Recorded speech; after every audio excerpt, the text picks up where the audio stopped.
என்கிட்ட பேசுறதுக்கு பயமா இருந்தா என் கைய வேணா பிடிச்சுக்கோங்க சார். நான் வேணா உங்க இடுப்பை பிடிச்சிக்கிட்டுமா? എനിക്കൊരു ഇഷ്ടമുണ്ട്. അതിവിടെയുള്ള ഒരാളോട് ഞാൻ പറഞ്ഞിട്ടുണ്ട്.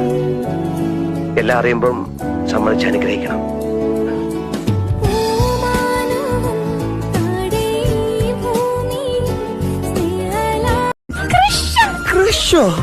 ക്രഷെങ്കിൽ ഫ്രണ്ടുக்கு மேல லவ்வருக்கு கீழே. அடிப்பொலி.